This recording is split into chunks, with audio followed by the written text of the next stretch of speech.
नमस्ते। मैं अपनी अगली कहानी सेंस ऑफ रिस्पॉन्सिबिलिटी अर्थात जिम्मेदारियों का एहसास आप लोगों के सामने प्रस्तुत कर रहा हूँ। एक छोटी कहानी है, ग्रामीण परिवेश की कहानी है। सुन करके मज़े लीजिए और कमेंट करिए ताकि मेरा हौसला बुलंद हो। गगनदेव सिंह की लड़की की शादी होने वाली थी। उनके घर के सभी सदस्य काफ़ी व्यस्त थे। अगर नहीं व्यस्त था तो उनका छोटा लड़का लल्लू। वैसे भी उसके रहने का ठौर ठिकाना और सोचने का ढंग आम आदमी से काफ़ी भिन्न था। वह सिर्फ और सिर्फ वर्तमान में जीना पसंद करता था। अतीत की यादें या भविष्य के सुखद सपनों से दूर ही रहना चाहता था।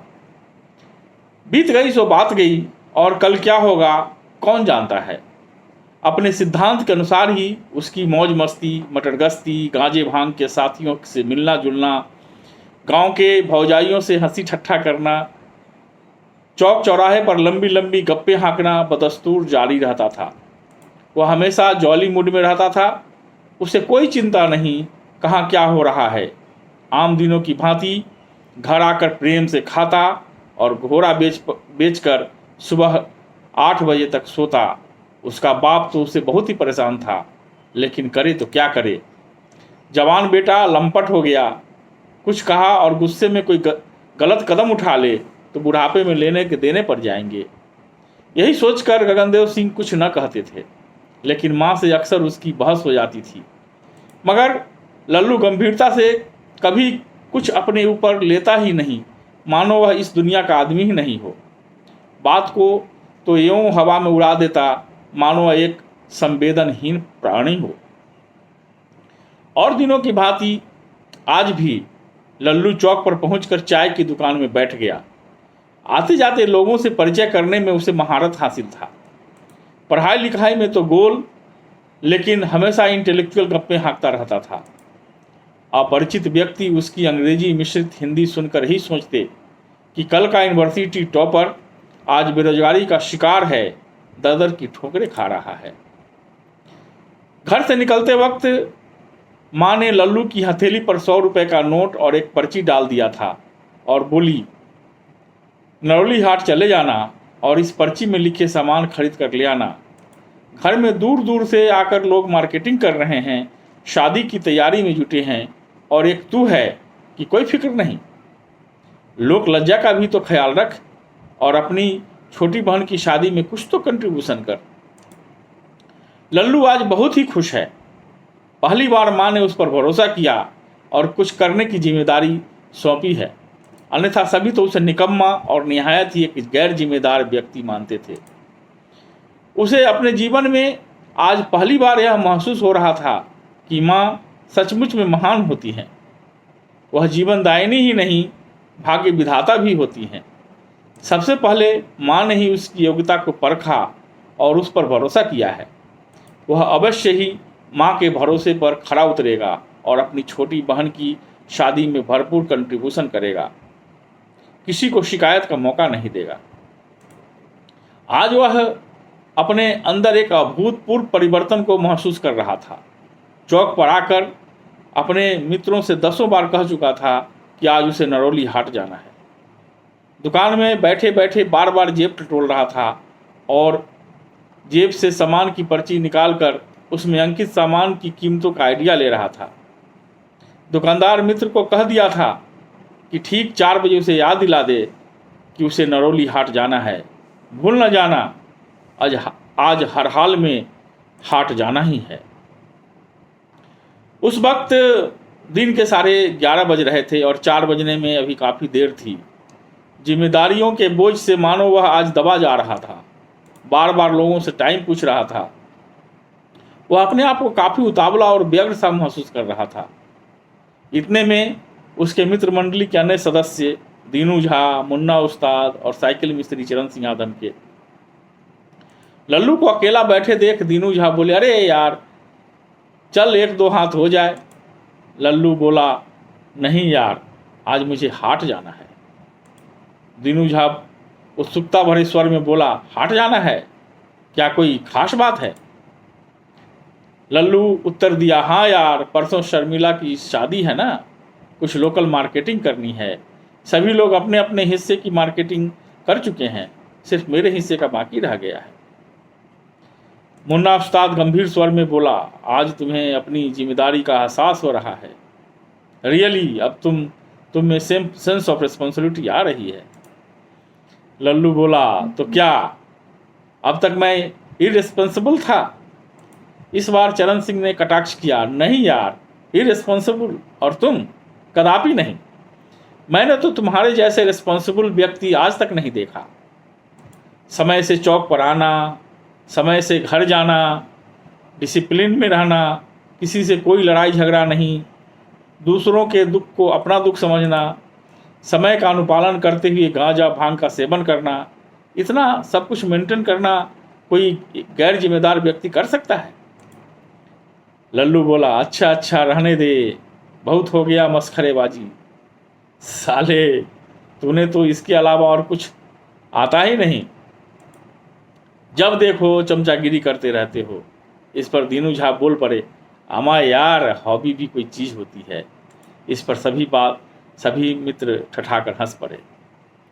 मुन्ना उस्ताद बोले, अच्छा चलो 4 बजने से पहले ही गेम समाप्त कर दिया जाएगा। लल्लू बोला, नहीं, 3:30 बजे बंद कर दूंगा। सभी सहमत होकर बोले, ठीक है ठीक है। और इस प्रकार चारों मित्र अपने दैनिक कार्य में जुट गए। ये ताश का खेल भी किसी नशे से कम नहीं होता है। एक बार उसकी अतल गहराई में डूब जाओ तो फिर उससे बाहर निकल पाना बड़ी मुश्किल होता है। सुबह से लल्लू के लिए 4 बजने का इंतजार करना दुश्वार हो रहा था और अब ताश के खेल में मशगूल होकर समय की रफ्तार को भूल गया। 4:30 हो गए। चारों दोस्त शेष दुनिया से बेखबर अपनी दुनिया में लीन थे। दुकानदार ने एक परिचित राहगीर को आवाज़ दिया, आइए चाय पी लीजिए। तो वो राहगीर ने उत्तर दिया, लौटती वक्त मिलूंगा, अभी हाट जा रहा हूँ। हाट का नाम सुनते ही लल्लू को समय का ध्यान आया। हड़बड़ा कर ताश के पत्तों को दीनू झा के पल्लू में फेंक कर हाट की ओर दौड़ पड़ा। लेकिन इस जल्दीबाजी में भी उसने अपने अनन्य मित्र भांग के गोले को न भूला, जिम्मेदार व्यक्ति जो ठहरा। 2 किलोमीटर दूर ही तो है नरौली हाट। बीच में कोयली गांव पड़ता है और उसके बाद नरौली। सड़क के दोनों ओर आम के घने बगीचे हैं। सड़क के किनारे ही बगीचे के मुहाने पर एक कुआं है। लल्लू जल्दीबाजी में था, तेज कदमों से भागा जा रहा था।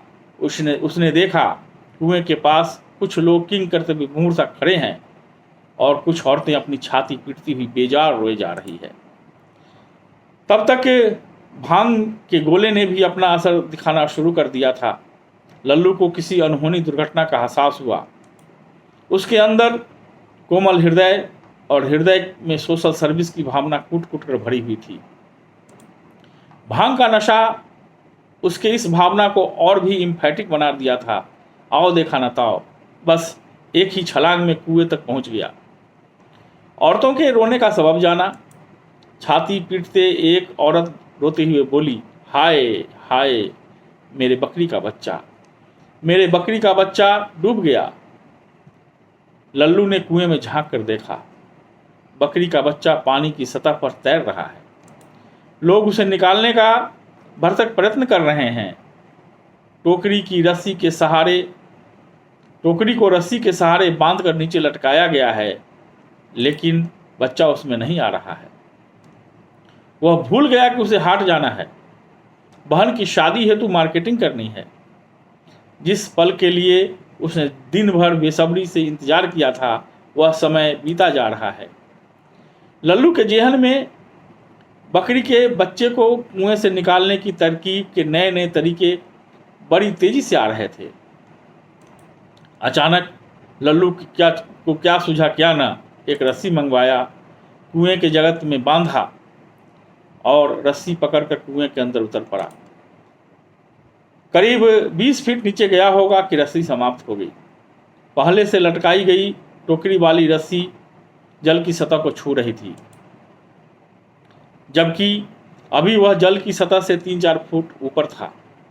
तत्क्षण वह टोकरी वाली रस्सी पकड़ने को उद्यत हुआ, लेकिन उसकी छठी इंद्री बज उठी। रस्सी के कमजोर होने का आभास उसे हो गया था। उसका दिमाग उस समय बहुत तेजी से काम कर रहा था। ऊपर के लोग विस्मय और भय की निगाहों से कुएं के अंदर की कार्यवाही खामोशी से देख रहे थे। लोगों के दिल की धड़कनें बढ़ गई थीं। अचानक लल्लू के जेहन में यह विचार उभरा कि संकट से घिरे प्राणी की रक्षा के लिए अपनी जान तक लड़ा देनी चाहिए। निरीह बकरी के बच्चे को बचाना उसके लिए एक चुनौती बन गई थी, और बढ़े कदमों को पीछे हटाना बुजदिली होगा। आदमी का बच्चा हो या बकरी का बच्चा आखिर बच्चा ही होता है, एकदम निर्दोष। वह अपना वाला रस्सी छोड़कर टोकरी वाली रस्सी को पकड़कर ज्यों ही लटका कि रस्सी टूट गई। वह रस्सी के टूटे भाग को हाथ में पकड़े छपाक से पानी में जा गिरा।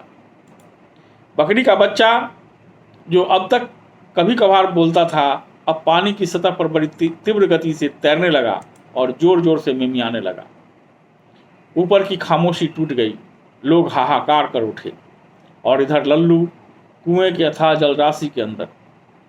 उसे अब एहसास हो रहा था कि उसकी बहन की शादी कुछ दिनों के लिए रुक जाएगी। टोकरी वाली रस्सी उसके पैरों को जकड़ता जा रहा था। पानी के अंदर भी उसका दिमाग चैतन्य था, और उसे एहसास हो गया था कि अब कुछ ही पलों में वह चेतना शून्य हो जाएगा। उसका दम घुटता महसूस हो रहा था। उसने अपने अंदर की तमाम शक्ति को बटोरकर ईश्वर के नाम का स्मरण करते हुए जोरों से हाथ पांव मारा। उस क्षण तैरने की कला न जानने का अफसोस भी हो रहा था उसे। इसे ईश्वर की माया कहिए या लल्लू का भाग्य। हाथ पांव के मारने से उसके शरीर में उत्पन्न उत्प्लावकता के कारण एक क्षण के लिए उसका शरीर जल की सतह तक आया। अपने सिर के ठीक ऊपर एक रस्सी को लटकने का एहसास उसे हुआ। अपने हाथों को ऊपर कर वह जल्दी से रस्सी को पकड़ा। ऊपर के लोगों ने गजब का जौहर दिखाया था।